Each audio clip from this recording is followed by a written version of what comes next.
Boa tarde, meninos. Esse é mais um vídeo. A gente está começando agora a gravação de vídeos para a saúde da mulher, né? No curso de medicina aqui da Unig. Eu e a doutora Fabiana, nós optamos por dividir o conteúdo de vocês.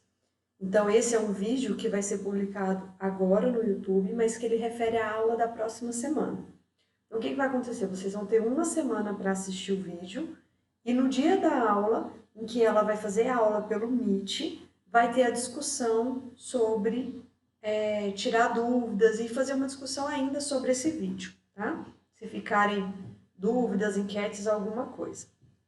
Então, vamos começar um pouquinho falando sobre infecção do trato urinário na gestação. Nós sabemos que é um acometimento muito frequente na gestação, é muito comum em consultórios, em pronto-socorro, o tempo todo nós estarmos recebendo gestantes com infecção do trato urinário. Por que a gente fala isso? O que é a infecção do trato urinário? Nós falamos que infecção do trato urinário nada mais é do que quando os agentes infecciosos, ou seja, as bactérias, conseguem invadir o sistema urinário, colonizar e proliferar dentro desse sistema urinário. Então, por isso, nós já diagnosticamos que é uma infecção do trato urinário. Geralmente, 15% das gestações apresentam infecção. Então, nós consideramos essa infecção o tipo mais frequente durante a gestação. É como se a gente dissesse assim, se você for escolher um tipo de infecção que grande número de gestantes vão ter, é a infecção de urina. É só a gente começar a perguntar para sua mãe, para tias e primas que já tiveram grávidas, você teve infecção de urina na sua gravidez? Uma grande parte vai falar sim, pelo menos uma vez, ou duas, ou de repetição, tá bom? O que nos chama a atenção é que nós temos um evento da infecção que nós chamamos de bacteriúria sintomática, nós vamos discutir mais na frente. O que é isso? É a presença da bactéria colonizando e proliferando no trato urinário, só que sem sintoma nenhum na grávida. E isso acontece geralmente de 2 a 10% das gestações. Ou seja, é um númerozinho bem relativo para a gente assim, ficar bastante atento a isso. Já a cistite, que é o que a gente fala que é a infecção urinária com sintomas, ela também está presente em torno de 2% das gestações. Estranho, professora, por que a senhora fala que a infecção sintomática ela é menos frequente do que a assintomática? Sim, na grávida sim, nós sabemos que tanto que nós consideramos a gravidez como um fator, vamos dizer assim, um fator de risco por ela sozinha para a infecção do trato urinário. Então, nós podemos classificar a infecção urinária de duas formas. Isso é classificação, gente, normal, tá? Não muda na grávida. A infecção urinária baixa, que é o trato inferior, que é a bexiga e a uretra, que nós podemos ter o quê? Ou um quadro de cistite ou um quadro de bacteriúria sintomática. E nós também podemos ter na grávida, como em qualquer outra mulher, a infecção urinária alta, que é o quê? Do trato superior, que pode acometer os rins. Então, é o quadro de quê? De pielonefrite. Então, assim, não é diferente. A grávida, ela também pode ter todas essas, desde uma infecção, uma simples cistite, até uma pielonefrite. Então, qual é a etiologia, a microbiologia dessa infecção na gestante? É igual na população normal, nas mulheres? Porque nós sabemos que a virulência, os organismos são os mesmos da mulher. Então, assim, eu não estou grávida, é a mesma bactéria da mulher grávida? Sim. Nós temos a mesma, como é que eu vou te dizer? Serão os mesmos patógenos. A diferença é que, com as alterações da gravidez, essas bactérias, elas têm uma maior facilidade de desenvolver a infecção. Só isso. E quem é essa famosa bactéria? A principal, nós sabemos, que é a Escherichia coli. Ela está presente em torno de 75 a 95% das infecções simples, ou seja, das infecções não complicadas. Lógico que nós temos outros agentes, nós podemos ter entre os gram-negativos o Enterobacter, Klebsiella, Pseudomonas, e entre os gram-positivos, Staphylococcus, Enterococcus e Streptococcus do grupo beta hemolítico. Mas a principal, de longe, é a Escherichia coli. Então, para a gente definir um pouquinho essa questão das bactérias, teve um estudo multicêntrico entre países europeus e o Brasil. Nesse estudo, eles pegaram 3.018 casos, dentre elas eram 2.823 gestantes, e brasileiras participando desses estudos era um número de 524.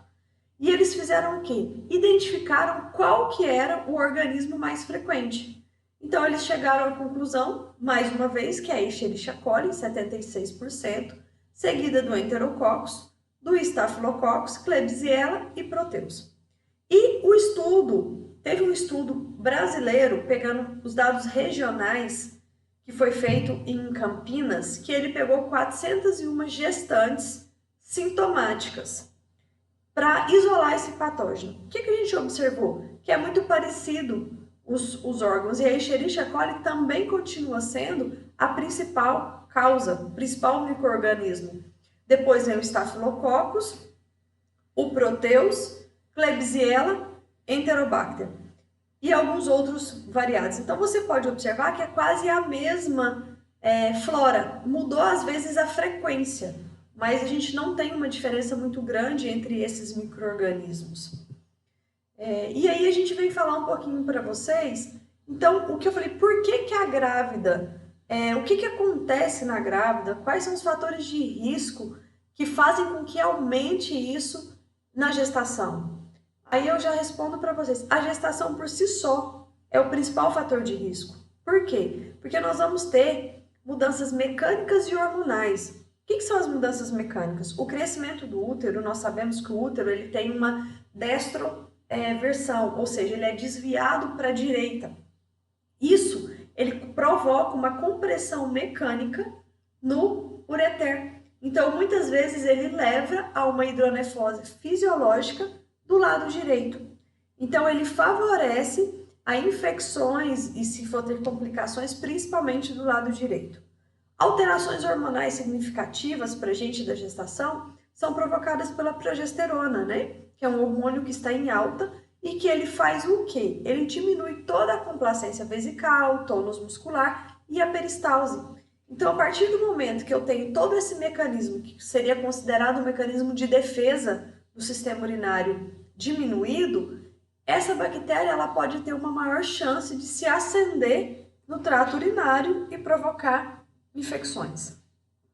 Outra coisa bem relevante de nós estarmos lembrando é que na gravidez nós vamos ter um aumento, uma alteração na filtração glomerular, ou seja, nós temos um aumento na concentração de glicose, então essa urina ela fica mais alcalina, bem favorável para a proliferação e crescimento de bactérias. Então aqui eu já elenquei para vocês 3 dos principais fatores que a gestação por si só se torna um dos principais fatores de risco para a infecção urinária.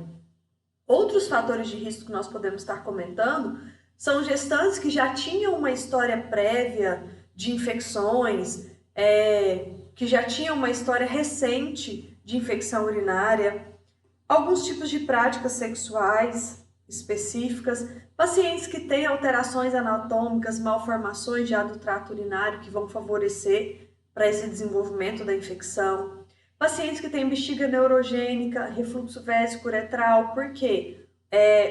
Urolitíase, porque elas vão ter uma tendência a sempre ter um resíduo miccional, um represamento urinário que vai favorecer também a proliferação bacteriana.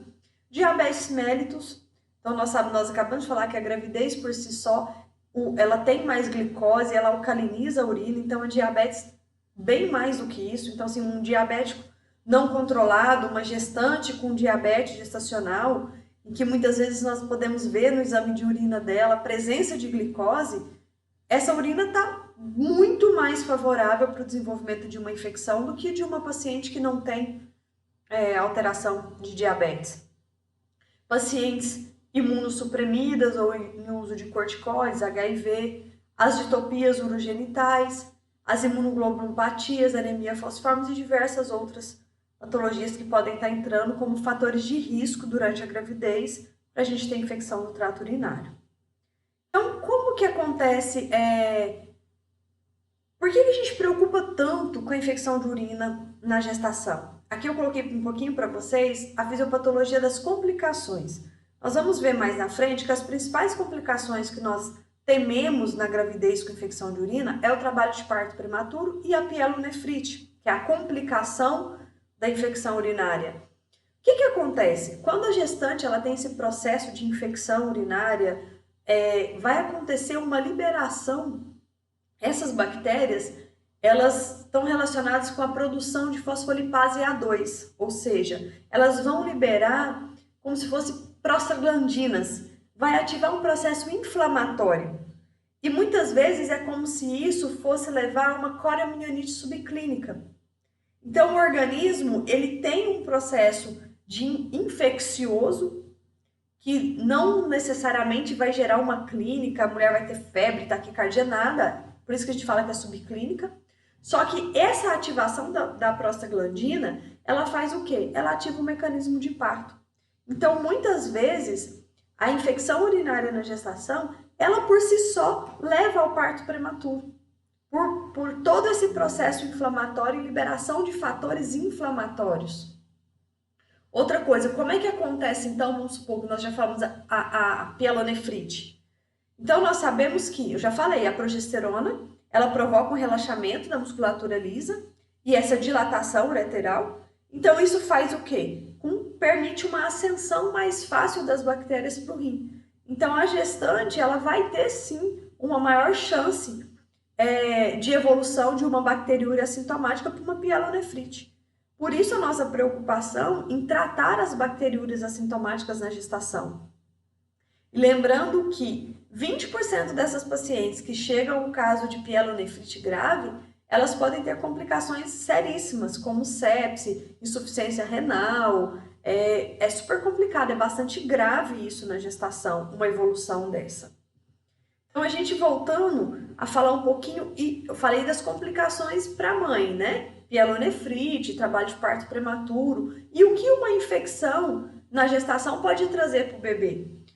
O maior dos problemas está relacionado à complicação materna, a gente sabe, que é parto prematuro e mortalidade fetal. Isso é o quê? É 2,4 vezes maior, tá? Nas pacientes que têm infecção urinária. E o baixo peso. Só que geralmente o baixo peso não é porque a paciente ela tem uma infecção de urina que o neném vai nascer com baixo peso, não. Ele está associado à prematuridade. Então, se eu tenho uma infecção que me leva a um trabalho de parto prematuro, consequentemente, eu vou ter um maior número de baixos pesos ao nascimento pela questão do parto prematuro. Bom? E como que nós vamos fazer o diagnóstico da infecção urinária na gestante? Aqui eu vou separar para vocês por patologia. Então, assim, que eu acho de extrema importância, como nós vamos fazer o diagnóstico de bacteriúria assintomática? Não tem como você saber, como o próprio nome diz, a paciente não tem sintoma, ela não vai chegar referindo nada para você no pré-natal. Isso aqui está a importância do rastreamento, a importância de se fazer a urocultura durante o pré-natal dessa paciente, porque ela não vai te referir nenhum sintoma. Ela, como o nome já diz, bacteriúria assintomática. A paciente possui a bactéria no trato urinário, mas ela não tem qualquer sintoma. Então, qual é o padrão ouro para esse diagnóstico? É o exame de urocultura durante as consultas de pré-natal. E como que eu vou saber se esse exame está positivo? Ele tem que ter mais do que 100 mil unidades formadoras de colônia por ml, em jato médio de urina. O que é isso? Não é o jato inicial nem o jato final, é o jato médio. E por que eu falo mais do que 100 mil? Porque não é um método estéril.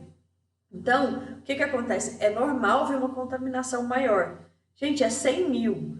Eu tô cansada de ver, às vezes, no consultório, a paciente me ligar desesperada, porque deu 20 mil, 30 mil, e ela acha que ela tá com infecção. Não, na urocultura pelo jato médio, é considerado positivo bacteriúria assintomática se ela tiver mais do que 100 mil unidades formadoras. Agora, se você fez a coleta por um catéter vesical, esse número cai. Então, é considerado positivo acima de 10 mil unidades formadoras de colônia, certo? E eu só preciso de um exame positivo. Ah, veio uma urocultura positiva, eu vou repetir. Não. Chegou uma urocultura para você positiva, eu só preciso desse exame. Eu já tenho que instituir a antibiótico terapia na hora. Por quê? igual eu já falei, ela tem uma propensão a ter uma complicação durante a gravidez. Então, se eu já instituo o tratamento o mais rápido possível, eu vou diminuir os riscos de complicação nessa gestação. E, não, agora vamos falar um pouquinho do diagnóstico daquela paciente sintomática, que chegou para você com queixa de dor para fazer xixi, indo várias vezes ao banheiro, urgência miccional, dor suprapúbica, hematúria. É muito frequente, às vezes, a gente está no consultório, a paciente chega, doutora, eu tô com dor no pé da barriga e saiu um pouquinho de sangue, eu tô perdendo sangue. E durante a clínica que nós vamos colhendo a história dela, você percebe que o sangue, na verdade, não é o sangue vaginal que está sujando a calcinha. Ela te refere que sempre que ela vai ao banheiro, que ela termina de fazer o xixi, ela vê raginhos de sangue. Ou seja, como se fosse hematúria mesmo. Não é uma hematúria franca, mas ela percebe algumas rajas de sangue ali no xixi. E dor no pé da barriga. Então, assim, isso é sintomatologia de quê? Que ela está com uma cistite. Ou seja, ela está com uma infecção urinária sintomática. E aí, se a gente não fizer nada, essa cistite ela ainda pode se complicar. E complicada, ela vai chegar ao quê? Às vezes a paciente vai chegar com queixa de hematúria franca, febre, e aí você já perdeu o time de tratar essa paciente muitas vezes no consultório. Se você tem uma infecção complicada, suspeita de uma pielonefrite, esse tratamento ele vai ser hospitalizado. Essa paciente precisa ser hospitalizada para fazer um tratamento efetivo, para diminuir as complicações ainda posteriores, tá bom? Depois que eu fiz isso, então vamos supor, se ela teve infecção de urina, simples. Chegou lá com dor para fazer xixi, dor no pé da barriga, tal, você decidiu entrar com antibiótico empiricamente, nós vamos ver mais à frente. Como que eu vou fazer para saber se funcionou? Exatamente, a gestante, ela precisa de confirmação e seguimento. Então, você fez o seu tratamento empírico, você tem sim a obrigação de fazer uma cultura posterior ao tratamento para confirmar se o seu tratamento clínico foi efetivo e seguir essa paciente daí adiante. Então, a gente sabe que existem outros exames complementares, urinários, teste de nitrito, leucostoesterase, que eles podem até te auxiliar. Mas como eles têm uma baixa sensibilidade, uma baixa especificidade, eles não vão mudar o seu tratamento. Então, se você falar, não, vou fazer um teste de nitrito. Ele veio positivo. Bacana, confirmou, nitrito positivo, presença de bactérias. Mas se ele vem negativo, ele não te dá a certeza de que não tem a infecção. Ou seja, você vai ter que tratar da mesma forma. Então, acaba que são exames que não vão mudar a nossa conduta. Então, não existe essa necessidade de você estar pedindo esses exames complementares. Muitas pessoas, às vezes, na hora da emergência, a gente acaba usando o exame de urina simples, urinálise, para estar fazendo o diagnóstico. Não é o padrão ouro, não é o indicado. E, geralmente nós temos o quê? Que é acima de 10 leucócitos por campo, a gente já fala que é a presença. É comum a gente encontrar hematúria nesse exame. E o que eu falei para vocês anteriormente, o teste de nitrito, ele me fala da presença de bactérias, mas se tiver negativo, então ele não me exclui. E muitas vezes vem uma contaminação pelas células epiteliais que caem na amostra. Então acaba que, por diversas vezes, eu já vi no meu consultório uma paciente que tem um exame de urina tipo um normal, mas ela tem uma cultura positiva. Ou seja, não é um exame que nós devemos usar frequentemente para diagnóstico. Às vezes, na emergência, no pronto-socorro, a gente acaba pedindo para dar uma direção, mas para justificar mesmo que a gente está entrando com um tratamento. Porque a urocultura muitas vezes demora de 3 a 7 dias para ficar pronto. Então, não dá para você esperar uma cultura uma semana para depois pensar em tratar uma gestante sintomática ou com uma infecção, com febre, com sintomas de complicação. E aí o que nós tememos, o que nós não gostamos nem um pouco, quando esse caso de uma bacteriúria ou de uma cistite se complica e passa a ser uma infecção urinária alta, ou seja, atinge os rins. Principalmente o que nós já falamos, atinge o rim direito, pela questão da compressão mecânica do útero. É mais comum no segundo e no terceiro trimestre, porque, mais uma vez, é a época que a gente tem o útero maior, então ele tem uma compressão maior sobre o rim, então aumenta a hidronefrose à direita, facilita essa êxtase de urina, facilita o acesso da bactéria pelo canal até o rim. Então, assim, o que essa paciente muitas vezes vai chegar pra gente? Ela vai chegar já com uma queda do estado geral. Às vezes ela vai chegar referindo náusea, vômitos, calafrios, dor, lombalgia, desconforto. Ela chega assim, você fala, meu Deus, o que está acontecendo? Você vê uma queda geral mesmo na gestante, fala, doutor, eu não estou bem, uma dor de cabeça, não consigo me alimentar direito, não consigo fazer nada direito, tá doendo o pé da barriga, tá doendo as costas, tá doendo para fazer xixi. E aí muitas vezes vem o quê? Vem a febre associada, que é uma coisa que nos preocupa bastante. E quando você faz o exame físico Jordano positivo, pronto, você já sabe que a paciente ela tem uma infecção de urina complicada, ela tem uma pielonefrite, e essa paciente sim vai ter que ser internada e instituir o tratamento venoso para controle, tá bom? E aí, lembrando dos diagnósticos diferenciais, nós não podemos esquecer que muitas vezes ela vai chegar com quadro de febre, mal-estar, dor, mas não é uma pielonefrite. Pode ser o quê? Pode ser uma nefrolitíase, pode ser abscesso renal, pode ser uma ureterolitíase obstrutiva. Então, como que assim, quando as causas são urinárias, essas três que eu falei para vocês, muitas vezes um ultrassom de vias urinárias vai fazer o diagnóstico diferencial. Agora, a gente tem que lembrar que existem outras causas que não são urinárias. Coreoamnionites, pneumonites, a pneumonia na gestante e o apendicite. Eles causam sintomas muitas vezes inespecíficos.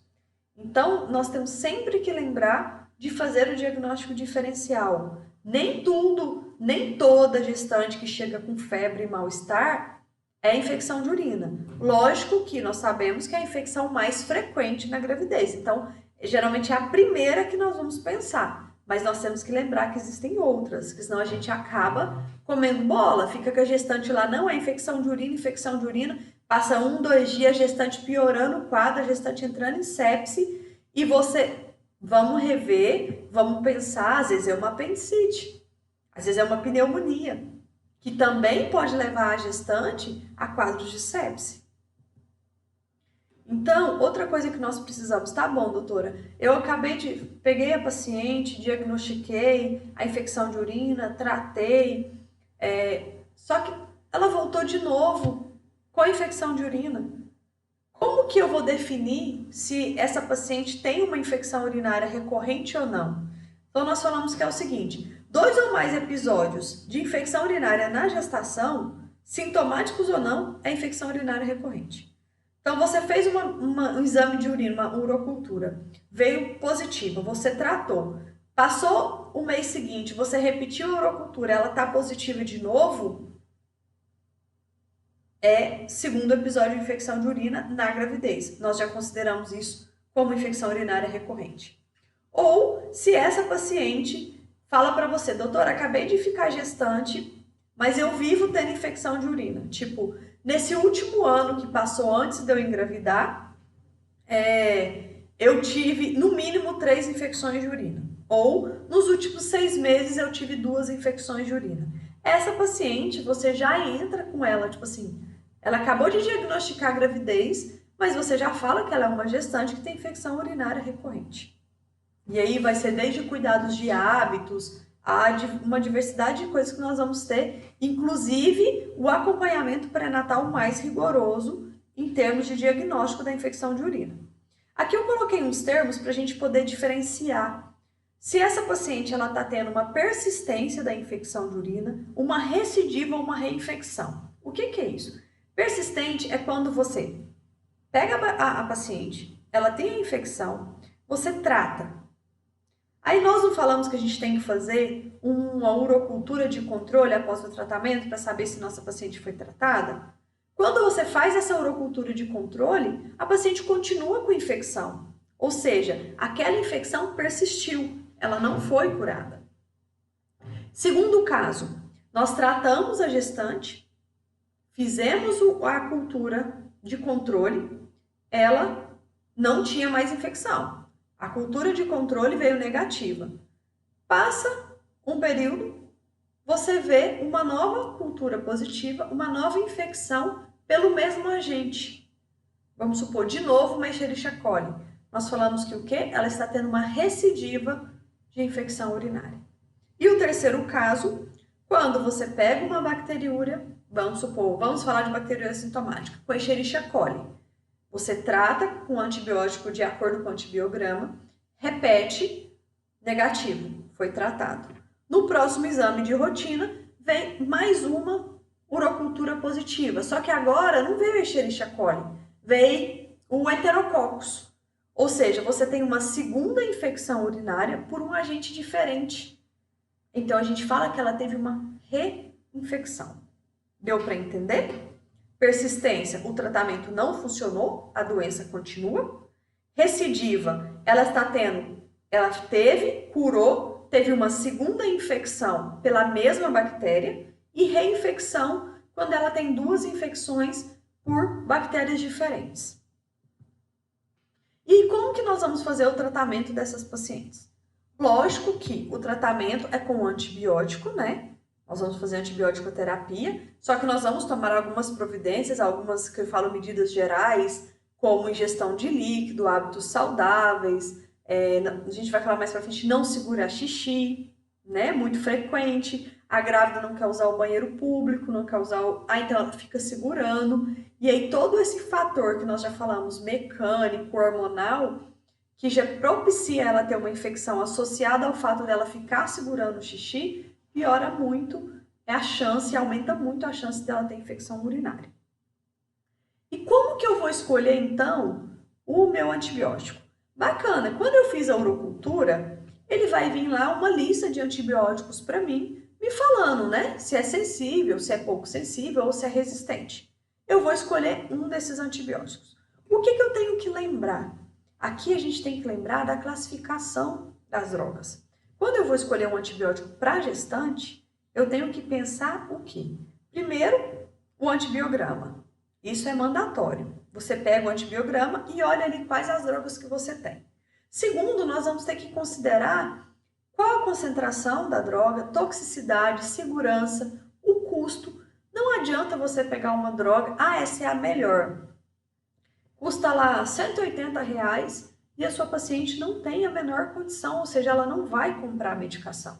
Ela vai sair do seu consultório e vai ficar sem usar a medicação. Ela não está sentindo nada, é uma bacteriúria sintomática. Por que ela vai comprar um remédio caro desse jeito? Ela fica sem tomar. Então, até isso nós temos que pensar. Na disponibilidade do medicamento, ela vai encontrar o medicamento, esse medicamento tem pelo SUS, é viável, ou principalmente a teratogenicidade. Quando a gente fala de teratogenicidade, vocês lembram da aula de drogas, né? A gente falava da classificação dos medicamentos. A, B, C, D, X. O que acontece? Nós temos que levar isso muito em conta na gestação, na hora de escolher o antibiótico que nós vamos usar. A nossa escolha, igual eu falei, ela deveria ser sempre por um antibiograma. Só que como nós comentamos às vezes, a paciente muitas vezes ela chega para você sintomática. Ela chega com um quadro de cistite. Então ela está na sua frente, com disura, com colaciúria, gestante, com dor embaixo do ventre. Você não vai esperar 7 dias uma urocultura para ter o antibiograma para escolher. A gente vai fazer uma escolha empírica. E aí, muitas vezes, por que a gente fala em fazer uma escolha empírica?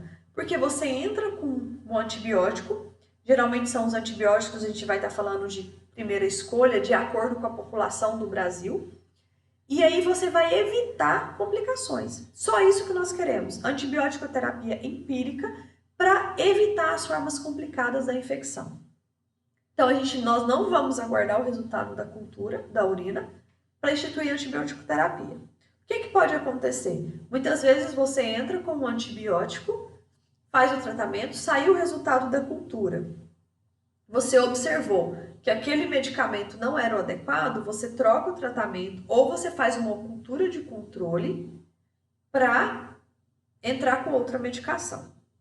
Então a gente tem que levar em conta qual a epidemiologia da nossa população. Não adianta você vir lá do Japão e falar, lá mais frequente é o Proteus, a gente usa tal antibiótico. Aqui no Brasil nós já sabemos que é Escherichia coli.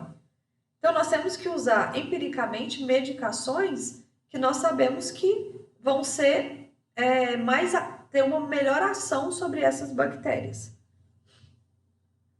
E aí, então vamos falar um pouquinho da questão da escolha do nosso antibiótico.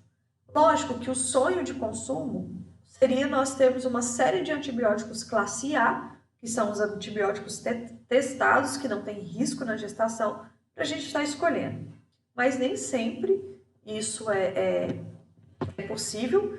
Então, nós vamos sempre escolher, na medida do possível, a categoria menos maléfica. Então, primeira escolha geralmente são categoria A e B: penicilina, as cefalosporinas, a nitrofurantoína, o fosfomicina trometamol e os monobactâmicos. Monobactâmicos, gente, nós só temos no Brasil o azetrounam e ele é intramuscular ou endovenoso. Então, ele não vai servir muitas vezes para esse uso empírico de consultório, mas os outros nós temos escolha. Hoje chama-se muito a atenção para a fosfomicina. Por quê? Ele só existe um nome comercial, que é chamado de Monluril. Existe ele de 3 gramas e de 8 gramas. E ele tem uma alta sensibilidade, uma boa adesão e segurança. Eu vou estar falando um pouquinho mais para frente. O que ele faz? Ele é um antibiótico que quase 98% dele é excretado via urinária. Então, muitas vezes, você toma ele à noite, no período que você tem mais um repouso miccional, e ele fica por 48 horas passando no sistema urinário. Então, assim, ele tem uma ótima segurança na gestação. Mas lógico que a gente está falando de bacteriúria sintomática, nós estamos falando de cistites simples, não complicadas. Por quê? A gestação, por si só, já é considerado imunodeprimido. Se você tem uma cistite complicada, você não pode entrar com medicação dose única. Tá? Então, ele é uma ótima escolha para a gente estar usando em consultório, bacteriúria sintomática, pacientes que estão clinicamente bem. Aqui eu coloquei para vocês verem um pouquinho a questão das penicilinas que a gente tem, a amoxicilina e a ampicilina, que são classe A.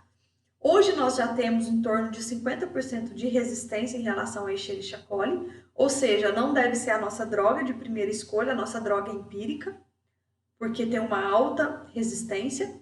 A gente tem que lembrar que ela interfere na flora intestinal e vaginal, então é muito frequente a paciente, após usar esse tipo de antibiótico, te referir uma crise de monilíase, de candidíase. Então, se você já tem que saber muitas vezes que pode ser um efeito após o uso do anticoncepcional. Nós temos também as cefalosporinas, que aqui no Brasil, a cefalexina, que é o que a gente vê usando igual água nos hospitais, também não deveria ser usado empiricamente, mas eu vejo isso diariamente. Então, nós temos aumentado o número de resistência a esse antibiótico. Também altera a flora vaginal. Nós sabemos que é seguro na gestação e que nós temos as cefalosporinas de segunda e terceira gestação, que eles têm uma ótima ação nas infecções altas, na pielonefrite. Vocês vão ver mais para frente, a gente sempre brinca pielonefrite, a gente usa ceftriaxona, que é a cefalosporina de segunda geração. Então, e um ótimo resultado, mas só existe também intramuscular ou EV. Então, não é nossa opção para casos não complicados, é para infecções altas. A nitrofurantoína é uma droga que eu particularmente gosto bastante. Algumas pacientes, ela tem um pouco de reações, às vezes, de mal-estar, mas ela é absorvida no trato gastrointestinal e eliminada na urina. Então, a gente tem altos índices da nitrofurantoína no sistema urinário. Então, assim, ela altera pouco a flora vaginal e a flora gástrica. Então, assim, é uma ótima opção para a gente entrar com tratamento empírico. Então, você está lá no postinho, chegou aquela paciente com queixa, você, meu Deus, primeira droga que você vai usar, empiricamente, pode entrar com a nitrofurantoína, tranquilo, é uma droga boa, tá? só que para casos não complicados. Num caso de infecções altas, ela não deve ser usada.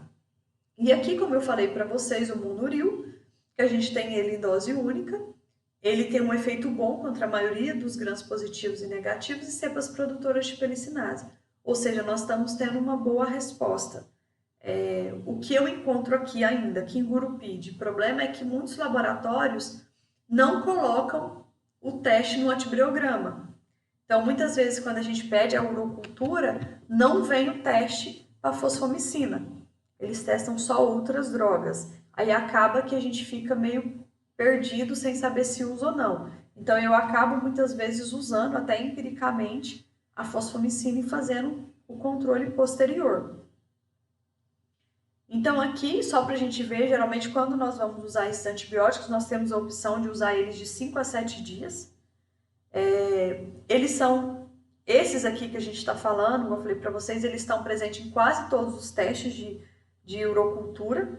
Eles têm um custo menor e uma grande probabilidade de ser encontrado no SUS, ou na farmacinha, ou no posto, então bem mais acessível para os pacientes. E dentre esses aqui, igual a gente falou, amoxicilina com clavulanato, ampicilina, cefalexina, nitrofurantoína e cefuroxima. Tá? E aqui eu coloquei só a posologia de cada um para vocês guardarem. Esses aqui são todos categorias B, ou seja, a gente pode usar com segurança na gestação. Outra coisa, doutora, mas e os categorias C e D nunca deve ser usado? Na verdade, às vezes você vai falar assim, eu já vi algum médico usando ciprofloxacino ou norfloxacino em gestante. Muito cuidado. Nós só devemos usar essa droga colocando muito na balança a questão do risco-benefício. E quando eu tenho um antibiograma. Então, eu tenho um antibiograma, foi testado todas as drogas categoria B. E essas drogas são todas resistentes. Eu só tenho sensibilidade para categoria C e D. Então, eu tenho que deixar muito bem explicado o motivo pelo qual eu estou usando isso. Por quê? Porque são drogas que têm efeito. Nós sabemos que a gentamicina, ela tem uma nefrotoxicidade grande para o feto. Então, vale a pena usar ou não? O Bactrim, que a gente chama, que é o sulfametaxazol com trimmetoprim, se ele for usado no final, no último trimestre, ali nas últimas semanas de gestação, ele provoca hemólise e kernicterus. Então, assim, às vezes, se o período estiver ali no segundo trimestre, você pode ter até um pouco mais de segurança de usar. Mas no primeiro trimestre, no final da gravidez, ele já não é tão seguro.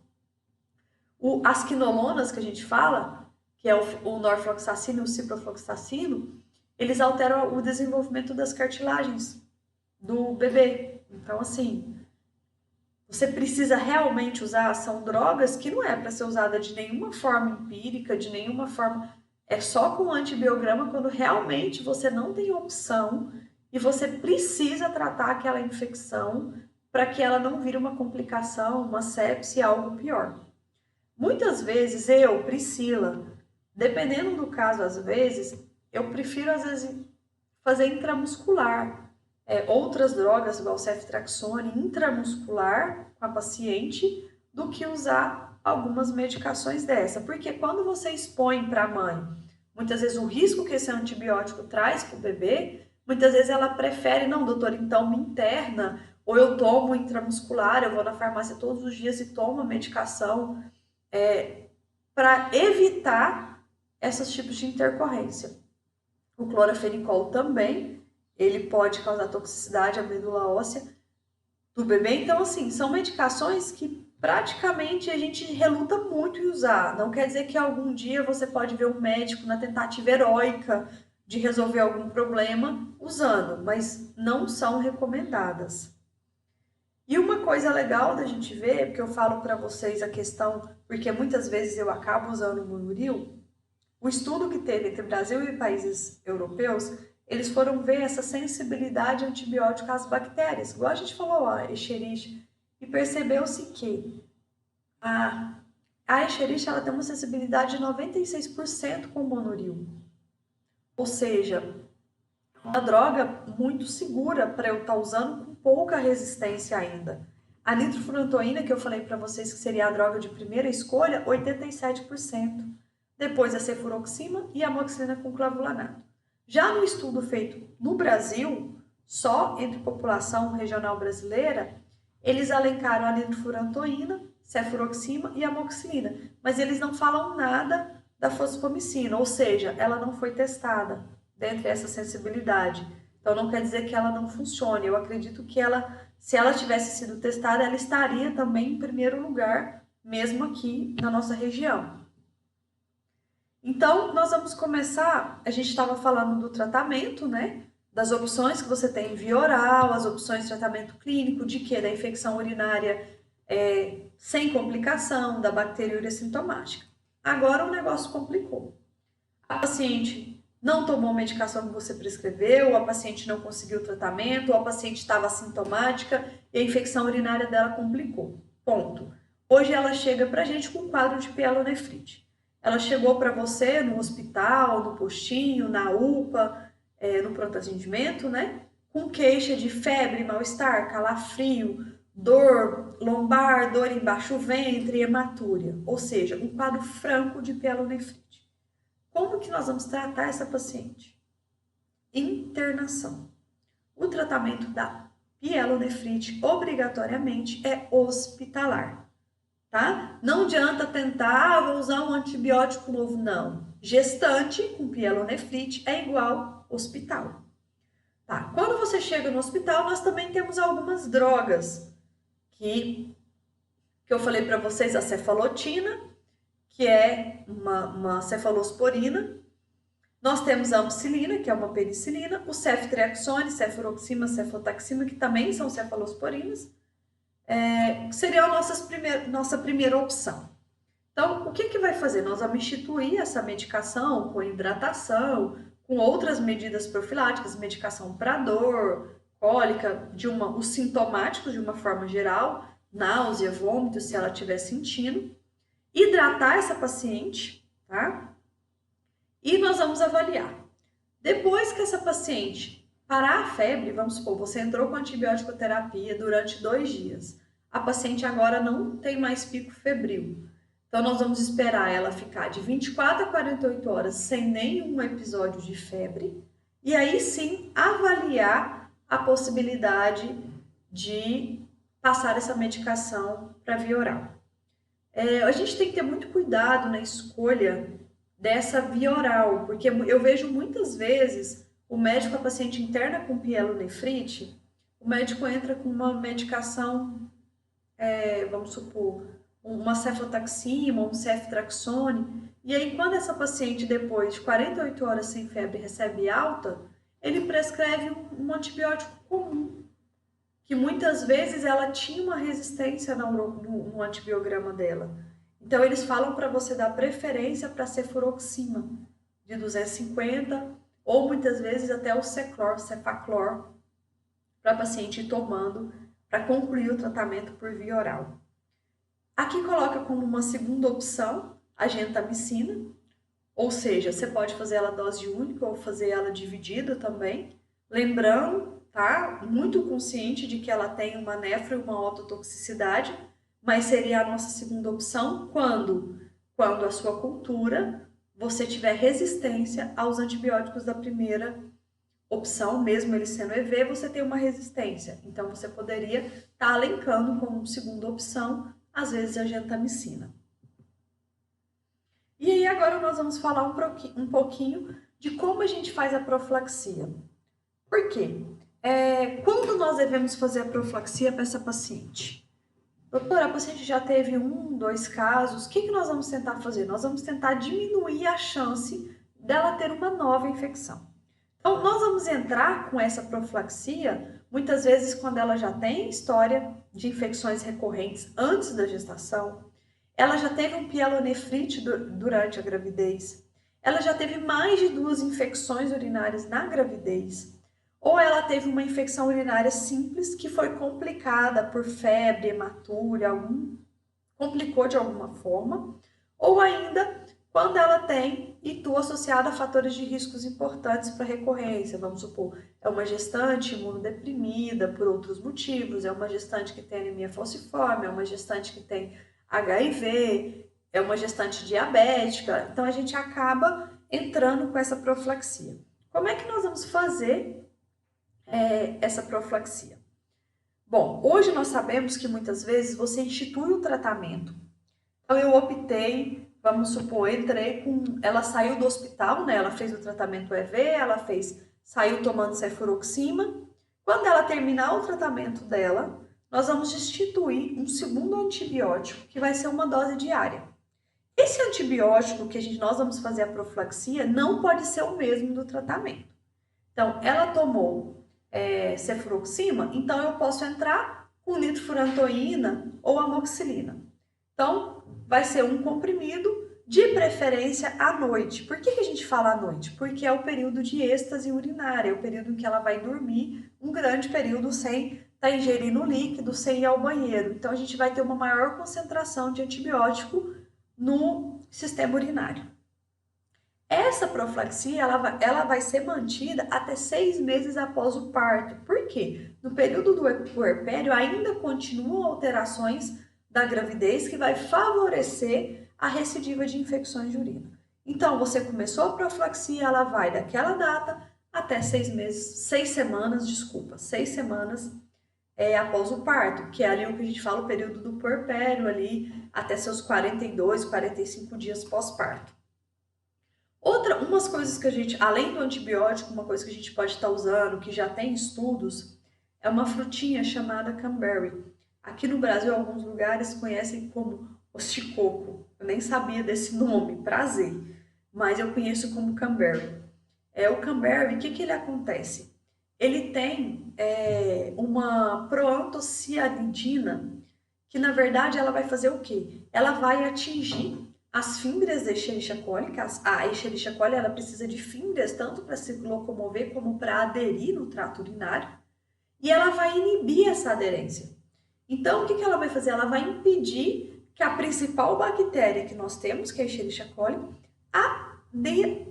entre em aderência com o seu trato urinário. Mas e aí, Priscila, ela só não vai entrar em aderência? Para que ela faz isso? Para que o nosso segundo mecanismo de defesa, que é o washout, o que é isso? Que as suas micções lavem essa bactéria. Então, se você tem uma ingesta de líquido adequada, à medida que o cranberry não deixa essa bactéria aderir ao epitélio e você faz xixi, essa bactéria vai sendo lavada. Então, isso impede que você tenha novas infecções. Um outro tratamento que vem sendo muito falado é um complexo de lisado bacteriano, de lisado mesmo de Escherichia coli. Ele chama Orovaxon. Ele é, na verdade, um imunomodulador positivo que ele vai diminuir todo aquele processo inflamatório que existe no trato urinário. O que é o detalhe? Ele não é seguro na gestação. Então, na gestação, nós temos só 2 opções. Eu coloquei aqui para vocês saberem, porque está meio que virando na moda. Então, assim, cranberry pode. Antibióticos, nitrofurantoína e amoxicilina também pode, para fazer antibiótico profilaxia, tá? Então, lembre, eu vou instituir antibiótico profilaxia e vou manter até 6 semanas após o parto. E aqui eu coloquei um resuminho para a gente ver, tipo, só um slide para a gente falar. Você fez aqui, ó, primeiro da infecção simples, vamos revisar. Nós fizemos o diagnóstico de cistite ou bacteriúria sintomática, vamos supor. Fizemos de imediato o nosso tratamento, tá? Essa paciente, mesmo sendo um quadro de cistite ou cistite recorrente, nós fizemos a nossa antibiótico-terapia por via oral durante 7 dias. O antibiótico aqui ficou à sua escolha. Tá.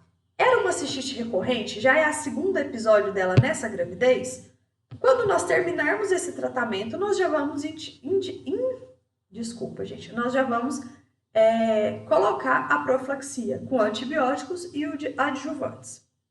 Se foi só uma cistite simples, nós vamos fazer só o tratamento de antibiótico-terapia. E o que eu vou fazer depois que eu terminar esse tratamento? Coletar uma nova cultura para controle. Então, é simples, né? Diagnosticou a infecção, fez o tratamento. Se foi uma infecção simples, faz o controle após 7 dias e acabou. Se é uma infecção recorrente, você também vai fazer o controle a 7 dias, mas lembra de entrar com a profilaxia para não ter novas infecções. Já no caso da pielonefrite ou da cistite complicada, nós temos que saber, primeira coisa, hospitalização, certo? Vão ser pedidos exames, cultura, lactato, gasometria, de acordo com o quadro clínico da paciente, muitas vezes ultrassom. Essa paciente, lembra que eu falei para vocês, vai entrar em hidratação, analgésico e antibiótico-terapia venosa por 10 dias. Então, aqui eles falam que o quê? Uma droga excelente é o ceftriaxone. E aí você vai, à medida que sai o antibiograma, você vai adequando o antibiótico. Lembra que eu falei para vocês? Após a alta, a gente vai manter cefuroxima de 250 via oral 8 horas, ou, dependendo do caso, a paciente vai tomar ceftriaxone intramuscular até completar os 10 dias de tratamento. Essa paciente que teve esse caso de hospitalização, pielonefrite ou infecção complicada, ela passa a fazer um pré-natal de alto risco e ela vai fazer o mesmo controle com 7 dias com urocultura. Então, assim, durante a internação dela, nós vamos ter que fazer diversas orientações, porque ela tem uma tendência, se ela não tiver esses cuidados, a ter uma outra reinfecção. Nós sabemos que o fato dela ter pielonefrite ou infecção de urina complicada é fator de risco para reinfecções, para infecção recorrente. Então, o que nós vamos fazer? Quando ela sai do hospital, que ela terminou o seu tratamento, nós vamos entrar com a profilaxia de antibiótico para essa paciente. Seja nitrofurantoína, amoxicilina ou cefalexina. E aí, os adjuvantes que a gente falou, que é o Camber ou a vitamina C. E lembrar de ensinar para essas pacientes os cuidados que a gente tem que ter gerais no decorrer da gravidez. O que é isso? Seria uma forma, na verdade, de prevenir. É ingestão de líquido regular. Eu brinco que 2 litros, para nós que moramos aqui no Tocantins, é pouco, porque nossa temperatura chega a quase 40 graus e você faz atividade física nesse calor, então seria no mínimo 3 litros de água. Ingestões de alimentos saudáveis, frutas, ricos em vitamina C, é mandatório. Micções periódicas e completas, mais uma vez, nada de ficar segurando o xixi, evitando de ir ao banheiro. E principalmente após as relações sexuais, nós temos que lembrar que o sexo não é proibido durante a gravidez de forma alguma. Só que terminou a relação sexual, você tem que fazer xixi, você tem que ir ao banheiro e esvaziar o trato urinário para justamente aquele mecanismo do washout, para lavar essas bactérias que estão ali. Lembrando que a gente tem que ter cuidados com as infecções vaginais, tratar os corrimentos, as infecções vaginais, e nessas pacientes que tiveram uma internação, que tiveram algo mais complicado, nós vamos precisar fazer um acompanhamento mais próximo, com pelo menos um teste de urocultura mensal, para a gente saber se ela não está evoluindo para uma bacteriúria assintomática e começar todo o ciclo de novo de complicação. Sim, eu acho que falei muito, mas eu acho que deu para falar assim, o necessário para vocês. Então, na próxima semana a gente entra no chat para tirar dúvidas e fazer atividades dessa aula. Vai ser no horário de aula de vocês mesmo.